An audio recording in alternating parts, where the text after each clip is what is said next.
Carmine, we got to cut to the chase, man. You've got a new album out. It is tremendous. It came out on September 24th via Cleopatra. It's called Energy Overload. It is a tremendous tour de force. And I am so happy. The production that you've been on and the way that you've been releasing music over the past few years has been tremendous. Tell us about this album, kind of how it came about. Was this kind of your classical COVID album, like, or do you have this kind of? It was kind of like that, but it was also first time I ever did engineered my own album. Drums anyway, because we moved in the middle of COVID. We moved from Connecticut to Florida. Oh, wow. And I got a guest house here that I made into a studio. So there's like a living room, a kitchen, and a bedroom. So I have the living room and the kitchen area. The drums are set up in the living room. The room mics are in the kitchen area, and the drums are always set. So I just walk in there, turn on the computer, and I got my drum sound ready to go. Unlike when I used to have to go into the studio, I'll call my roadie. My roadie brings my drums. They set them up. And we get 2 hours of getting drum sounds. And then by the time you get to the studio, you're there 3 or 4 hours before you could actually start recording. Yeah. This way, even if I want to re-record, like I just yesterday, I'm producing as my friend Lisa G. I'm doing songs for her. So I didn't like the first 2 bars of the second chorus. So I went in, just punched it in. It has the same exact sound because the drums never move, and it's great. It's so much fun. You just walk through the garage, go into the guest house, turn on the lights, turn on the computer, and you're ready to go. Yeah.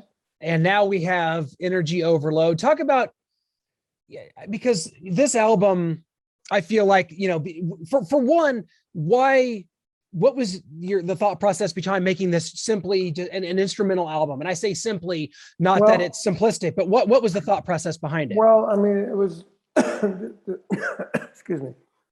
Fernando knew Tom Dowd, the great producer, Tom Dowd. So I got a call from Tom Dowd's daughter and said, there's a guy that Tom was going to work with before he passed away. He wants you to play on a couple of tracks of an instrumental album. I said, okay. So I'm thinking, well, if this guy's good, I can have some good practice on how to record in my studio. Because, I only done like maybe, I think I did an Arthur Brown track with Brian Olga for my studio, and I did something for Modern Drummer, and I did something else for Cleopatra. I think it was Pink Floyd's song. But, and I'm engineering it. I'm doing it all. So I needed more practice, just getting better drum sounds and all that. Sure. And so when he called me, I thought to myself, well, this could be a good opportunity if this guy's good to really learn how to work my studio and practice, So I sent him, I said, let's try it out. So I sent him a song that I wrote on my iPad. I write these songs on iPad with GarageBand, and I sing on it, and I play on it, and I play all the instruments. And so I sent him this one track that I had a vocal on it, but I had a different melody that I wrote, and I did it with young girl that wrote a melody. But I thought, let me see what it would be like with this instrumental. So I sent it to him. He sent it back, and I put the drums on it. It came out great. There was a song called Thunder on there. And he was good at naming the songs too. So yeah. He named it Thunder because it had a really thunderous drum sound going. So then I said, well, let's try another one. So this is another one which is Funky Jackson. It was called that because when I had it on my iPad, it sounded like a Michael Jackson kind of song, until I put the real drums on it. Then it changed it. So I sent it to him, and he sent it back, and he embellished it his own way, and he played bass, guitar, and keyboard. So I put the drums on it, and then we mixed it. I said, wow, it sounds great. So I said, why don't you send me some of yours? So he sent me some of his, which was, I believe it was the Little Havana song. Ah, yep. And then when I finished doing it, I said, now I want to add to this.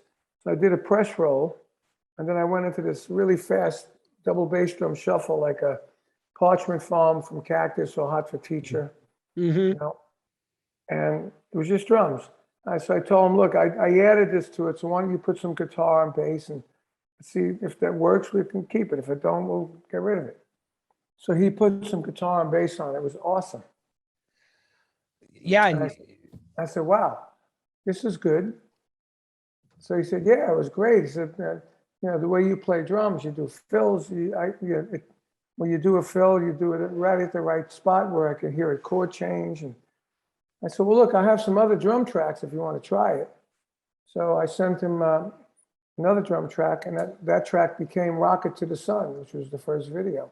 Yes. You know, and you know, and I'm like impressed. I said, wow, this is pretty wild. I never wrote songs like this, you know.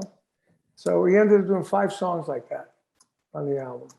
So in the end, we ended up with 18 songs, and now I'm getting good at getting my drum sounds. I had 2 of my old bass drums I got from New York down here, and I put them up, and they sounded great. So now I got this killer drum sound going there, and we keep recording. So we did 18 songs. I said, you know what? Let me see if I can get in a small record deal just to get this stuff out, because you know we got it. Let's see if we can put it out. So I called my buddies at Cleopatra, and they said, yeah, let's do it. So we did it. We got, you know, no big advances or nothing, but you know, we got it out. And my buddy Pat Regan, I'm sorry, my buddy Stevie took the mixes that we did. Fernando's buddy mixed it, guy Zach, and we took all the mixes and bounced it all to analog. Right? Oh, yeah. Back again. Interesting. Made it warmer sounding, you know. And then we did the first video. Went to LA, we did 2 videos. The second one was supposed to come out today. Goldmine magazine was supposed to present it, but I've seen nothing for it. So I called the promo guy, and I think somebody messed up somewhere. Well, yes, we'll be looking for that for sure. Just talk about your kind of chemistry with Fernando Perdomo. Like, this is a tremendous guitarist. What was your guys' chemistry like kind of during all this? Well, it was great. He was very easy to get along with, you know, great ideas. And you know, it wasn't just guitar playing. He played bass and keyboard too, you know. So I played drums and percussion and helped co-write the songs with different melodies in my head and stuff. And the ones that I wrote on my iPad, I wrote all out. But you know, but we decided no matter who brings what to the table, we're just going to share it equally. Yeah. You know, because that way, you know, it's fair. And you know, we never had a fight, an argument about, you know, doing something. If I'd say, well, I really don't like that, can we? It's in 4/4. Let's make it 7/8. You know, or that thing is too straight in 4/4. Let's make it like 3 bars of 4 and a bar of 6. You know, so it makes it creative. You know. And progressive a bit, you know, because you know, doing an instrumental album with straight 4/4 is pretty boring, you know. So well, yeah, this is anything but boring, Carmine. This is absolutely just straight ahead. Great melodies, great drum sound. The production's tremendous, and I hope everybody will pick it up. And you've been so. I always enjoy the projects you get involved in because it's always like kind of something will come out of nowhere. For instance, the album you did with your brother Vinnie Sinister, right back in 2017. Yeah. How much fun was that? I love Vinnie. He's been on the show many times. Fun. That was such a good album. And what was that experience like with you working with your brother? That was great, you know, because Vinnie, at the time I didn't have a studio, so I had to go into a studio in New Jersey and do it. And Vinnie did his in LA, and then one time I went to his house and we both did it in his studio. We did his drum part, then I did my part. And, you know, we experimented with putting this on the right and the left. And one time we went straight down the middle, you know, and it was a lot of fun. Yeah, I'm trying to get him to, I have a demo of a new song, which is a killer song that I wanted to use to get another record deal, you know, and 8 months I've been trying to get him to play it. Come on, Vinnie. Yeah. Let's go. We're both seeing the fact, the writing on the wall. That really, you know, I'm doing a King Kobra record right now, and the 2 guitar players didn't want to do it because of the same reason. Like I think Vinny is. He said, you know, you go put all that work into these albums, and then nobody hears them. and nobody buys them because Yeah. nobody hears them. So it's like, we're better off just going out playing the hits that we're known for, like we do Mob Rules, we do Bark at the Oh, yeah. Moon, we do Do You Think I'm Sexy Done Heavy, like on Guitar Zeus, we do Sinister from the record, we do, other couple of Riot from the record, but that's also a Blue Murder song, so it's songs Yeah. that are a part of our history. And we did, drum wars and stuff like that. But, because the people like to identify with songs when they go to a show. Sure. When you hit them with a whole new song or a whole set of new songs, it's not good, Yeah. So I don't know. So we just did 3 shows, and we're going to do more shows when Vivian goes out with Def Leppard next year. We're gonna try and book a shitload of shows with me and Vinny. Tremendous. You talk about a lineage in this business, Carmine, that is you to a T. You've been there and done that. You mentioned King Kobra. You kind of relaunched the band in 2011. You did 2 records. Yes. King Kobra and King Kobra 2. And we did a live record at Yeah. Sweden Rock Festival. So we got a new one. So I don't know how to really bring up King Kobra without asking you about Johnny Rod, who's been on the show a couple times, and they are the 2 most unhinged interviews I've ever done. I've never got control of him, and you can probably attest to that. He's out of his mind. What? You said that so deadpan, like, no, there's no punchline. That's just the case. So what's going on? Is he involved with what's going on with he's this King involved. Kobra album? Okay. He does the bass last. We put all the songs together. We offered him to bring some songs in. He didn't yet. But we have 2 different guitar players. We got Rowan Robinson from Dio. I love him.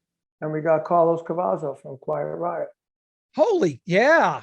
I love that's the songs are, and I think it's like King Kobra meets Led Zeppelin, this album. It's really badass because Rowan is English. He writes riffs like an English guitar player. He does. And Carlos is American, so it's interesting to see the combination, of the 2. And we just sent Carlos 4 songs today that have me, Rowan, Paul, and Paul plays bass a bit, so he just put a temporary bass on, so Carlos has something to play to, and it's taken a while because we're doing it, with the internet, Yeah. So we're, but we got 10 or 11 songs, we got maybe 9 of them recorded, all the drum tracks anyway, so I would imagine we're going to try and get it out for February, March next year. Awesome. Oh, that's awesome. And I'm going to do shows. I want to do shows with King Kobra. Yeah. Because when we played Sweden Rock, we rocked them heavy duty. Paul's a great frontman, great singer. Yes. And we recorded a live album that you can find on the internet, and Deco Records is doing my Guitar Zeus 25th anniversary album that comes out this month.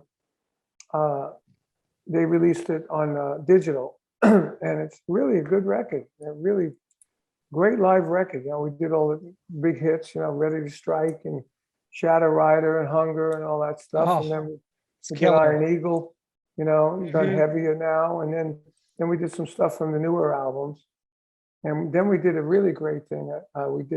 Paul did Heaven and Hell as a tribute to Ronnie, because we got a song that we wrote that we put on our album, my brother, Monsters and Heroes. Yeah. That was a King Kobra song.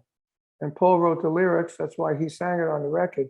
And that original, that version was a King Kobra version. We added Vinnie to it.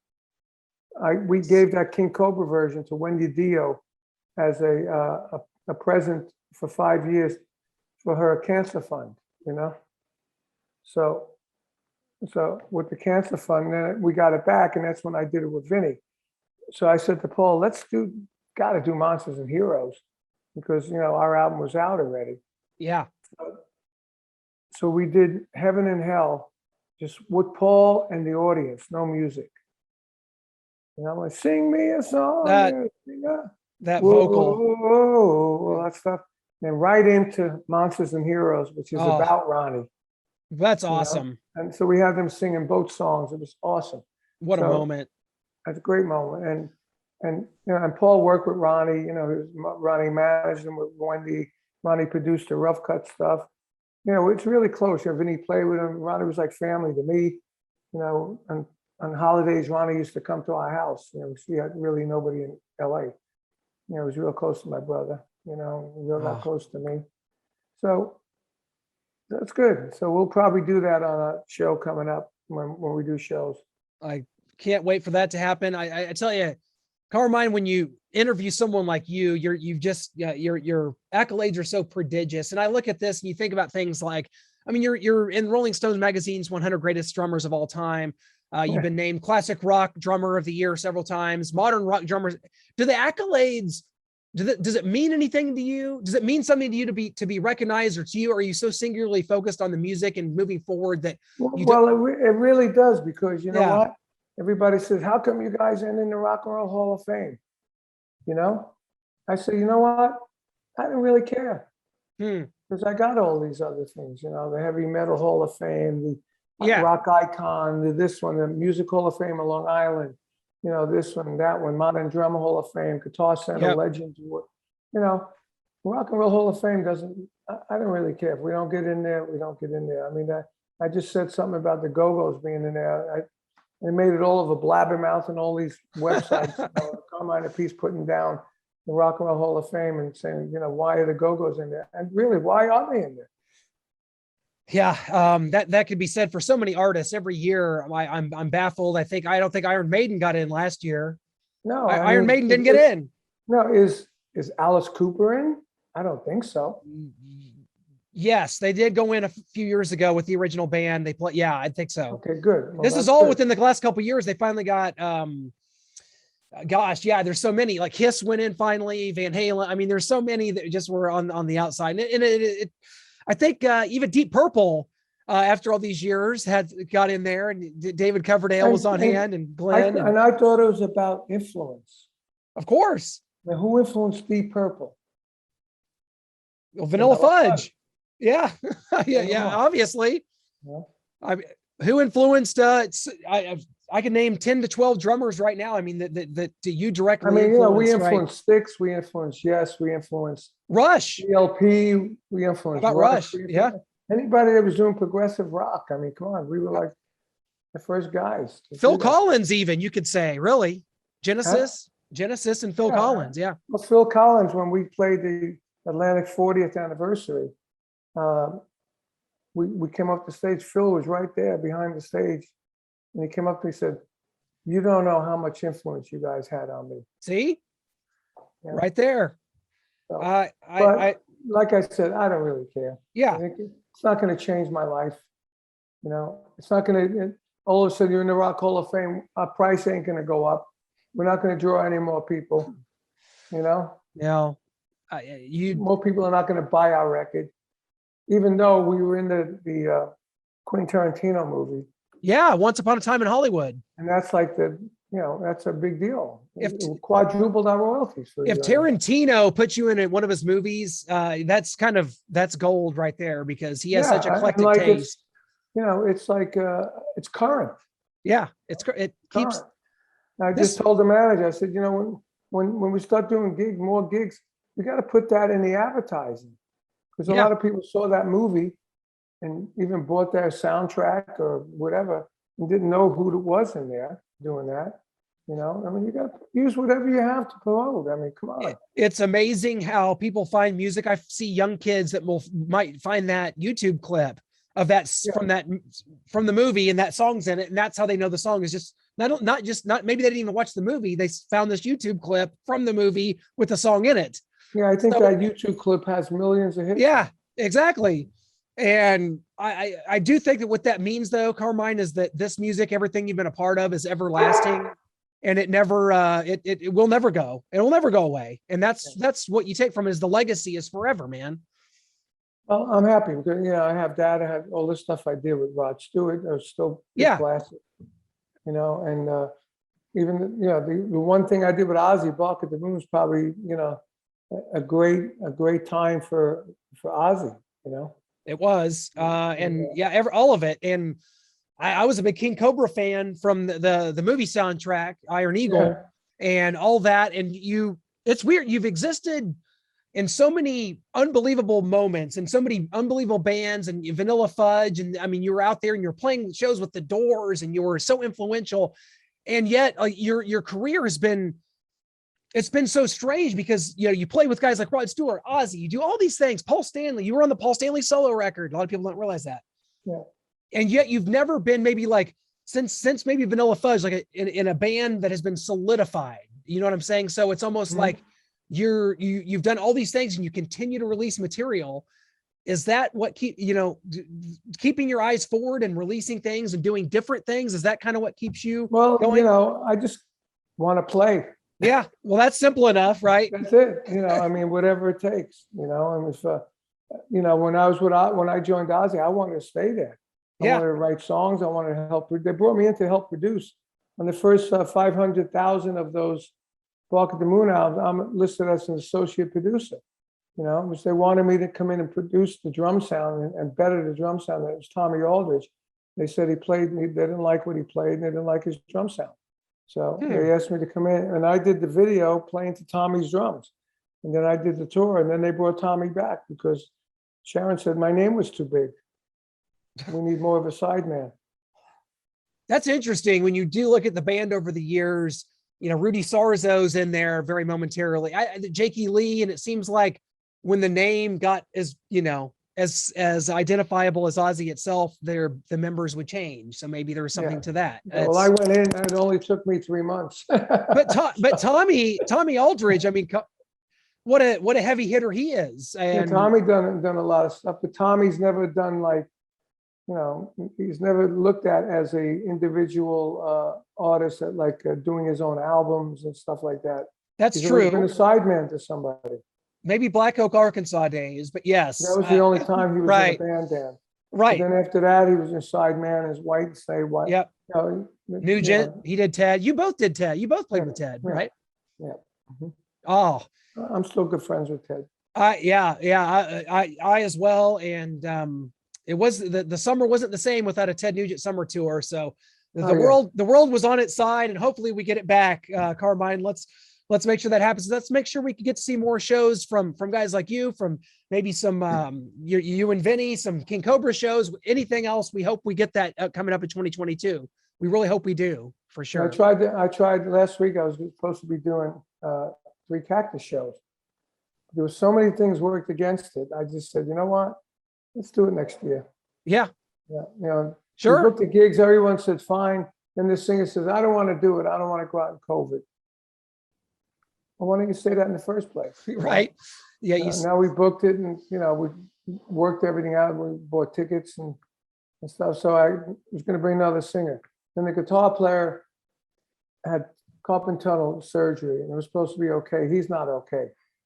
The harmonica player's wife had to have surgery, so he had to stay home, and we got another harmonica player. Then one of the promoters didn't know that the gig was confirmed. Oh. So he only had like 3 or 4 weeks to promote it. So after that, I said to the manager, I said, you know what? God's telling me, don't do these gigs. Let's do it next year. Yeah.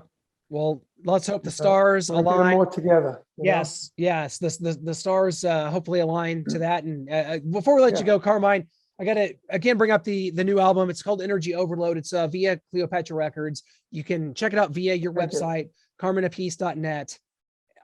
Thank you so much, Carmine. And Spotify and YouTube. Yes. Energy Overload and YouTube. All the songs come up, and you listen to them. They're really kick ass. They are. Indeed, I employ anyone that's a fan of yours, that's a fan of hard rock from any era that you represent, to please check us out. Carmine, thank you so much for taking the time. You are the best, my friend. Stay safe, stay healthy, and we'll hopefully see you here in the near future out in a live setting. All right, Thanks a lot. Ciao.